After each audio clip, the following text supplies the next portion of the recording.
Friends, और आप सब कैसे हैं? आई होप बहुत अच्छे होंगे। अभी देखिए, आज मैं यहाँ पे बाहर झाड़ू लगा रही हूँ।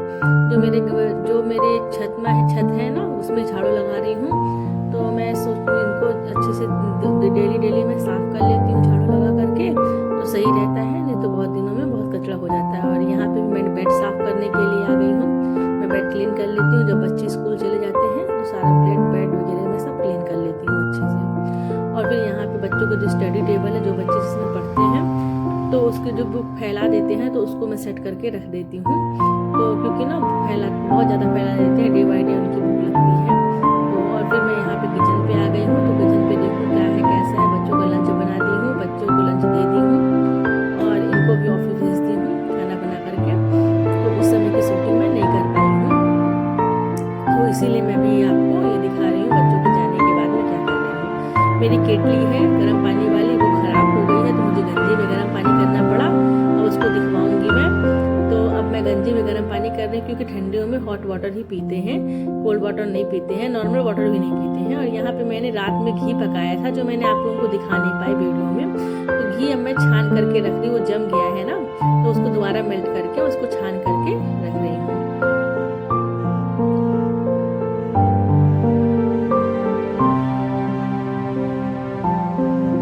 बस हमारा घी यहाँ पे छन कर रेडी हो रहा है, क्योंकि घी को ना आराम से जब अच्छे से मेल्ट हो जाता है तब इसको छानते हैं। ठंडा हल्का सा हो जाता है, ज़्यादा गर्म नहीं रहता है, तभी इसको छान देते हैं। तो अभी घी पकाना मैं एक दिन आपको दिखाऊंगी कि घी कैसे पकाते, मक्खन कैसे निकालते। तो यहाँ पे मैंने घी निकाल लिया है। हमारा आधा से अधिक घी निकल गया है, थोड़ा सा घी उसमें था। तो ये मैं घर का घी, गाय के दूध का ही शुद्ध घी यूज करती हूँ। और इतना समय किचन में करके यहाँ पे मैं पोछा लगाने आ गई, क्योंकि मैं क्या करती हूँ, डायरेक्ट एक काम नहीं करती हूँ, कई कामों के साथ मैं काम करती हूँ।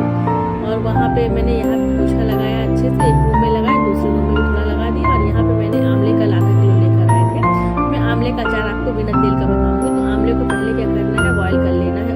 उबालना नहीं, मतलब भाप से हल्का सा पका लेना है और फिर उसको छील लेना। तो मैं छीलते समय भी दिखा नहीं पाई थी आपको, मैं रखा हुआ है, मैं आपको बताऊँगी बिना तेल का अचार। बच्चे मेरे स्कूल से आ गए थे और बच्चों को मैंने खाना वगैरह सब खिला दिया। बच्चों का देखने लगी होमवर्क में क्या आया और क्या नहीं आया है। तो बस उनको होमवर्क में देखने लगी कि बड़ी वाले का क्या होमवर्क और छोटी वाले का क्या होमवर्क। इवनिंग हो गई, हम लोगों ने इवनिंग की चाय पी ली, चाय आपको नहीं दिखा पाई। और फिर यहाँ पे मैं सब्जी, सोयाबीन की सब्जी बनाने लगी। क्या है ना, वीडियो बहुत लंबा हो जाता है, इसलिए ना बहुत सारी चीज़ें दिखा नहीं पाती हूँ। तो यहाँ पे फिर मैंने सोयाबीन की सब्जी बना दी। सोयाबीन, खाली सोयाबीन के लिए, क्योंकि बच्चों को आलू डाल के पसंद नहीं है, बिल्कुल भी नहीं पसंद आलू डाल करके। और बस रोटी बना दूंगी और सलाद दे दूंगी। तो यहाँ पे मैंने सारे मसाले पिसे हुए डाल दिए हैं और आटा लगा ले रही हूँ। आटा भी मुझे ज़्यादा लगाना नहीं पड़ता है, क्योंकि मेरे यहाँ रात में खाना बहुत कम बनता है। तो मेरी केटली मैंने इसको धूप में रख दी थी, तो ये सही हो गई, मतलब मुझे बनवाने जाना नहीं पड़ा। इसको धूप में अच्छे से रख दी, तो एक दिन पूरा धूप ली और सही हो गई। और यहाँ पे मैं आटा निकाल के सान रही हूँ। मेरी किचन बहुत छोटी है और यहीं पे आरओ, यहीं पे बर्तन स्टैंड, यहीं पे अलमारी भी बिल्कुल नहीं है, इसलिए थोड़ा सा कंजस्टेड टाइप में लगता है। तो इसके लिए सॉरी। और मैंने थोड़ा सा मसाला उसमें अजवाइन डाल दिया, थोड़ा सा नमक डाल दिया, क्योंकि थोड़ा सा पनीर रखा हुआ था। तो मैंने कहा पनीर का पराठा भी बना दूँगी। पनीर का पराठा, पनीर का मसाला बना हुआ रखा था। तो आटा थोड़ा सा मुझे गीला सानना है, तो बस मैं इसको हल्का सा गीला आटा कर लूँगी। और यहाँ पे मेरी सोयाबीन की सब्ज़ी भी बन रही है। बस मैं अभी यहाँ पे पराठा और रोटी बनाने का प्रिपरेशन कर रही हूँ। मैं नॉन स्टिक का तवा चढ़ा दी पराठा के लिए, क्योंकि मेरे को लेस ऑयल का बनाना है।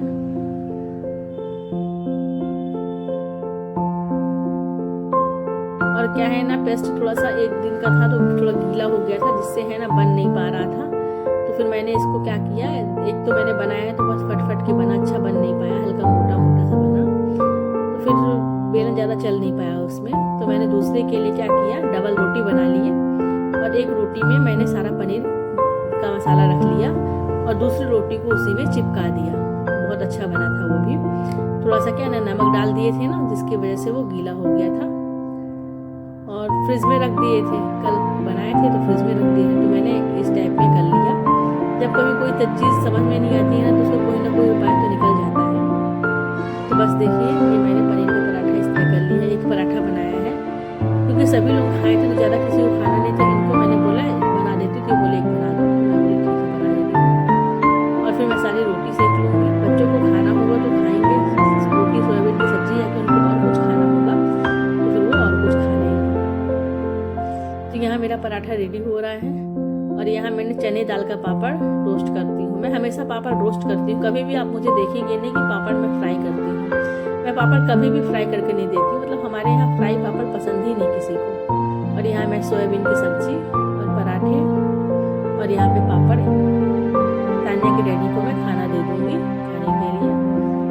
तो ये पापड़ मेरा हो गया। रात में खीरा मूली का सलाद नहीं खाते हैं क्योंकि ठंडी होती है ना, प्याज भी ठंडी होती है, इसलिए मैं इतना ही दे दूँगी। और फिर बच्चों बोलेंगे तो बच्चों को मैं खाना दे दूँगी। वहाँ मैं सॉल्ट वगैरह मसाले का रखने लगी और फिर मैंने इनको खाना दे आई। यहाँ पे मैं रोटी बना रही हूँ और रोटी हमारी बन गई, सब्जी हमारी बन गई। अब यहाँ पे जो बर्तन निकले हैं तो बर्तन है उसको मैं धोऊँगी भी और बर्तन सेट भी करूँगी। तो बर्तन धो के रखती है। जो बाल्टी दिख रही है ना आपको, ये पानी गर्म करने के लिए है। एक्चुअली मैं ज़्यादा कुछ नहीं सामान रखी, बहुत कम सामान रखी हूँ क्योंकि हम लोग बाहर रहते हैं तो इसीलिए ज़्यादा सामान नहीं रखी हूँ। तो इसमें गर्म पानी से जैसे बर्तन धोना हो कुछ धोना हो तो गर्म पानी में रख लेंगे। अब मेरी मॉर्निंग हो गई है, मैं मॉर्निंग की चाय चढ़ा दी हूँ और यहाँ पे बगल में आलू चढ़ा दी हूँ और वहाँ पे पानी मैंने गर्म करने के लिए लगा दिया है। एक्चुअली मैंने शूटिंग कल की थी, मोबाइल में थोड़ा सा डेटा फिनिश हो गया था, इसलिए मैं थोड़ा सा आपको शाम की और सुबह की दिखा रही हूँ। और यहाँ मैं शिमला की सब्जी काट लूँगी शिमला की सब्जी बनाने के लिए। और यहाँ मेरी चाय रेडी हो गई है, तो मैं चाय दे दूँगी और 2 ब्रेड दे दूँगी दवाई खाने के लिए। और ये हमारी चाय रेडी हो गई, आइए आप भी पीजिए। और मैं थोड़ा सा ध्यान मेरा भटक गया तो चाय मेरी थोड़ा सा गिर गई, जिससे चाय मुझे कम हो गई। और बस मैं ब्रेड है ना ऐसे ही जैसे रोटी की तरह ही सेक देती हूँ, क्योंकि ना तवे में गरम करना, जब तवा गरम होगा तब सेको, तो इससे अच्छा मैं इसको गरम करना होता तो मैं रोटी की तरह ही ऐसे गरम कर देती हूँ, ये भी अच्छी लगती है। तो बस इनको चाय मैं इनको दे दूँगी और मैं भी चाय पी लूँगी। और एक तरफ मैं शिमला की सब्ज़ी काटने के लिए रख दी हूँ और मेरी पोटैटो बॉयल हो गई है। और इतनी समय ही मेरे मोबाइल का मतलब कि इसमें कैमरा अब नहीं ले रहा था, इसलिए मैंने शूटिंग फिर नहीं की। इसमें मेमोरी और चाहिए था तो मैंने फिर शूटिंग नहीं की, सब्ज़ी काट ली बस। और फिर ये कैमरा बंद हो गया तो फिर मैंने कहा अब नेक्स्ट शूटिंग बाद में करूँगी। तो ये मेरी आलू भी बन गई और मेरी शिमला भी कट गई हैं। और मुझे नहाने जाना था, मैं नहा करके आ गई यहाँ पे। और नहा करके आकर के मुझे सब्ज़ी चढ़ाना है, शिमला की सब्ज़ी, शिमला और बेसन की सब्ज़ी बनाना है। तो मैं एक साइड बेसन रखूँगी भूनने के लिए और एक साइड शिमला रखूँगी। तो शिमला में क्या करती हूँ, मैं सौंफ से शिमला को बघार देती हूँ और बस उसको अच्छे से पक जाता है, तब उसमें लास्ट में मैं बेसन लगा देती हूँ, आलू भी। तो आज मैं शिमला या आलू की सब्ज़ी बनाऊँगी। तो आलू की सूखी सब्ज़ी बनाई हूँ और ये आलू उबाल दी हूँ तो उसकी सूखी सब्ज़ी बनेगी और शिमला की सब्ज़ी भी सूखी बनेगी। तो शिमले में मैं 1-2 आलू डाल दूँगी क्योंकि आलू ज़्यादा ये नहीं खाते हैं, पर बच्चों को आलू बहुत पसंद है। और यहीं पे मैं वीडियो का अंत करती हूँ। Bye bye.